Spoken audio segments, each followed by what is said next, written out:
My brain thinks I'm 35, strong, sharp, and in control. But the reflection, my reflection, is slower, tighter, and it's not quite me. With Parkinson's, there's this weird moment when you catch a glimpse of yourself in the mirror, and it feels like you're looking at somebody else. Well, today, we're going to talk about something that happens when the mirror doesn't match the mind.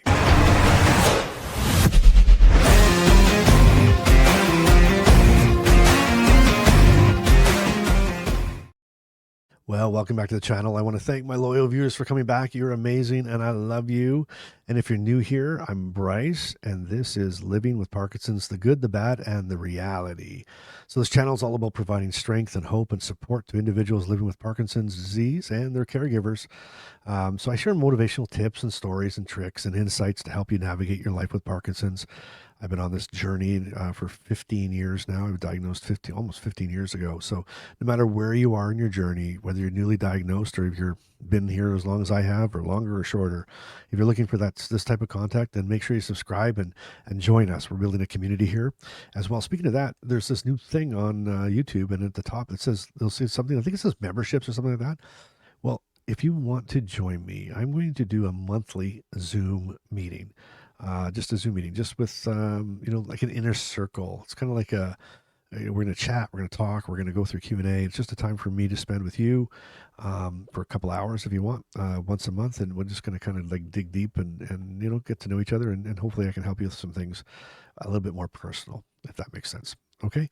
Well, today's program, okay, it's when the mirror doesn't match the mind. Okay. Those days, like there's days that I feel totally normal. I wake up, I feel sharp, I feel motivated, I feel ready to go. And then I pass by the mirror or I catch a video of myself and I freeze. I'm like, who's that? That can't be me. I don't walk like that. I don't carry myself like that. I don't look like that. Do I? I do. And that's one of the hardest parts of living with Parkinson's. Your mind holds on to the you that you once were, while your body keeps writing this new version. It's disorienting. It's it's emotional. And honestly, it's very exhausting. There's this one time that I was watching a recording of like this speech, this talk I gave years ago. Okay. And years ago, I'm talking probably like 5 or 6, 7 years ago. And I noticed like the stiffness and the tight shoulders. And I noticed the slow movements. And like, what? I remember thinking, well, that's not how I remember it. And it wasn't, because my memory was still holding on to this Bryce from years ago. And let's be real, the younger, faster, more confident version of ourselves, well, we kind of like that guy or that girl, don't we? But Parkinson's forces you to evolve, even when you don't want to. Even when your mind is dragging its feet, saying like, wait, I'm not ready to go. I'm not ready to let go of the old me. I'm not. And that's what I want to talk about just for 1 second. Like that thing, you don't look sick. I hear that all the time. And I listen, wow. It's meant as a compliment, right? Like people are trying to compliment me, but man, it doesn't feel like one, because the truth is I'm sick, I guess. I'm sick, right? I'm just really good at hiding it sometimes. And there's something incredibly lonely about having this invisible disease. Like, do I have to look worse for people to believe me? Think about that. On the flip side, I know people with visible tremors, facial masking, that unsteady gait. And for them, going out in public is a whole different kind of battle. People stare, people make assumptions, people judge. And honestly, neither experience is easier. That's why Parkinson's is so tricky. Some of us wish we looked more like we have it, so that people would understand, and others wish like we looked less like we have it, so people would stop staring. Like, wow, you can't win. But it's deeper than that. Let's go deeper. This isn't just about how others see us. It's about how we see ourselves. And that's where it hits the hardest. There's this identity shift that happens with Parkinson's, this quiet grief. And the grief is not for a person that you loved, but for the person that you used to be. Your confidence takes a hit. Your self-image changes.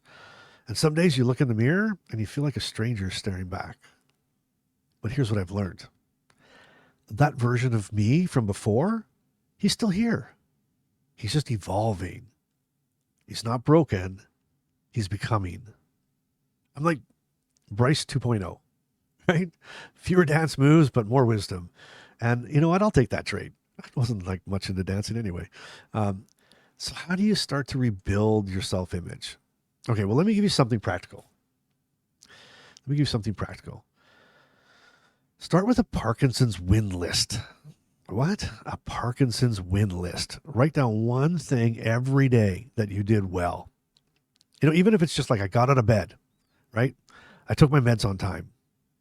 I laughed. I talked to somebody. I didn't give up.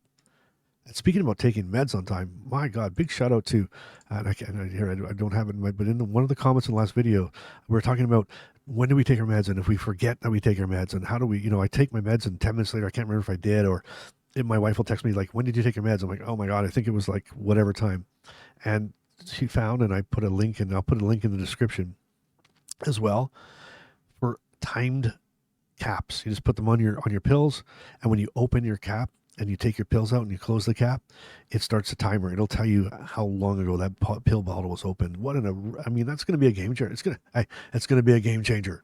Anyway, so I'll put that link in the description. I found some on Amazon. I'll throw it in there. You can find them. There's a bunch of different ones, but I'll show you the ones I got, and I'm hoping they're going to work. I think it's really cool. I'm excited for it. So anyway, took your meds on time. I'm hoping to kind of clear that one up a little bit more.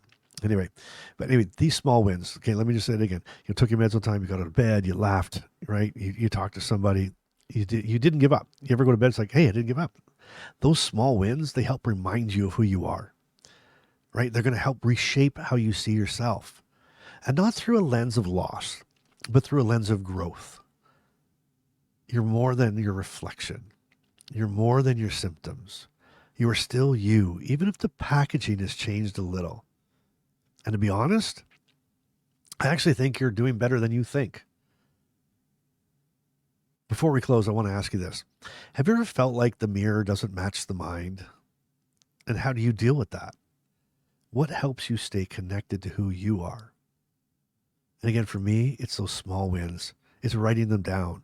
It's reminding myself. And then I have to remind myself, and you have to remind yourself too, that you are your biggest critic. You are the one that is always the one seeing things that probably some people just don't see. But anyway, drop those thoughts in the comments. I want to hear from you. And, if this episode meant something to you, then please like, subscribe, and share with someone else who you think might need this today. And you know what? A great big thanks for you being here. Thanks for showing up. And remember, just because you look different doesn't mean you're not still powerful. And I'll see you in the next episode.